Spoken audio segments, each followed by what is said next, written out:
बताइए, आपको प्रताड़ित किया जा रहा है, किन किन का नाम उगलवाने के लिए किया जा रहा है?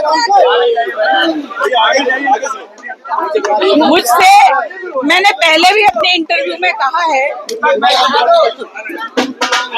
मुझसे बहुत बड़े बड़े लोगों के नाम जबरदस्ती बोलने के लिए कहा उन्होंने। मैंने वो नाम नहीं बोले, उनके अनुसार मैंने काम नहीं किया, इसलिए उन्होंने मुझे प्रताड़ित किया। और उन नामों में विशेष तौर पर माननीय भागवत जी का नाम, राम माधव जी का नाम, हमारे माननीय मोदी जी का नाम, योगी जी का नाम, माननीय इंद्रेश जी का नाम और तमाम वो नेता जो बड़े बड़े नेता हैं उन लोगों के नाम लेने के लिए कहा कि उन्होंने कहा और हमने ऐसा किया, ये बोलो।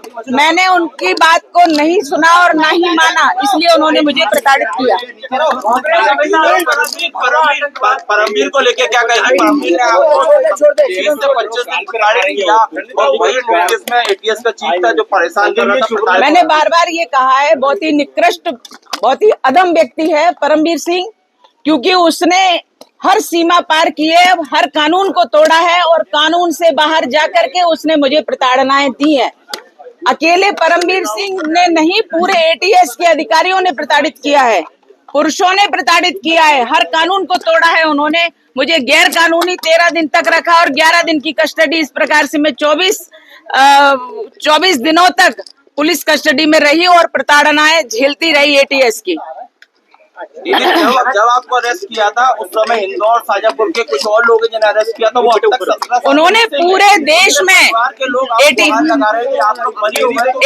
वालों ने एक पूरा भय बना करके रखा था मध्य प्रदेश में और पूरे देश में। इस प्रकार का भय बनाया कि कोई भी व्यक्ति अपनी भावना व्यक्त कर ही नहीं पा रहा था। जो लोग अंदर गए, जो सत्य के लिए लड़ रहे थे, उनके लिए भी कोई कुछ नहीं कह पाया। भयभीत करने का प्रयास था और भयभीत किया उन्होंने, क्योंकि कांग्रेस का शासन था महाराष्ट्र में, देश में कांग्रेस का यूपीए का शासन था, इसलिए उन्होंने पूरी एजेंसियों का, जो सरकारी एजेंसी है, सबका दुरुपयोग किया और उनको भ्रष्ट बनाया।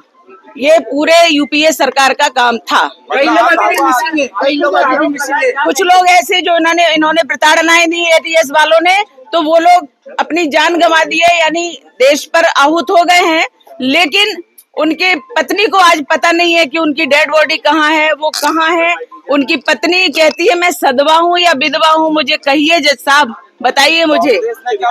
और इसलिए एक व्यक्ति नहीं, कई लोग ऐसे हैं जिनको मारा पीटा और मार डाला, लेकिन उनके आज रिकॉर्ड भी खत्म कर दिए गए। मुस्लिम वर्ग को आकर्षित करने के लिए क्या भगवा आतंकवाद जैसा शब्द गढ़ा गया? हमेशा से मुस्लिमों के लिए उन्होंने तुष्टीकरण की नीति अपनाई है। कांग्रेसियों ने अपने शासन में उन्होंने भरपूर उपयोग किया और हिंदुओं को प्रताड़ित किया। हिंदुओं को किसी भी प्रकार से जो प्रताड़ित कर सकते थे, जेल में डाल सकते थे, उनको मार सकते थे, उनके ऊपर झूठे केस लगा सकते थे, वो सब कुछ किया।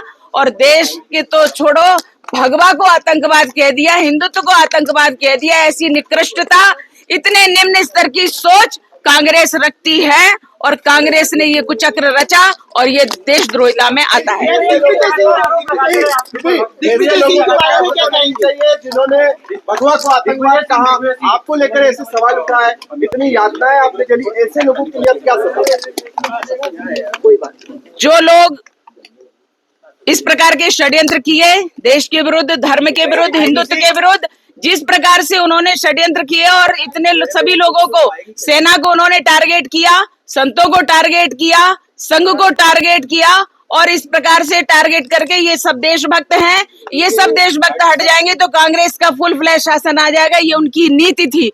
लेकिन ऐसे लोगों ने जो कुचक्र रचा है, षड्यंत्र रचा है, हमारे जज साहब ने स्पष्ट उनके लिए आदेश दिया है कि ऐसे लोगों की जांच की जाए जिन्होंने गलत प्रस्तुति दी है और इस प्रकार से इतना बड़ा केस थोपा गया है। इनकी जांच हो और सजा हो, उनको निश्चित रूप से जांच होगी तो सजा होगी। दिग्विजय सिंह के लिए स्पेसिफिक दिग्भ्रमित का मेरे पास कोई उत्तर नहीं है। वो तो व्यक्ति बोलने लायक ही नहीं, उसका नाम ही नहीं लेना चाहिए। जो सुबह और दोपहर में उसका नाम लेगा उसका दिन खराब हो जाएगा। क्या आप उनके खिलाफ कोर्ट जाएंगे जिन्होंने आपको भगवा आतंकवादी का? बिल्कुल बिल्कुल, हमारी रणनीति जो रहेगी वो निश्चित रूप से हम आपको अवगत कराएंगे उसके बारे में। और जिन्होंने अत्याचार किए उनको तो निश्चित रूप से सजा मिलनी ही चाहिए। राजनीति में वापसी को लेकर क्या कुछ विचार आपका?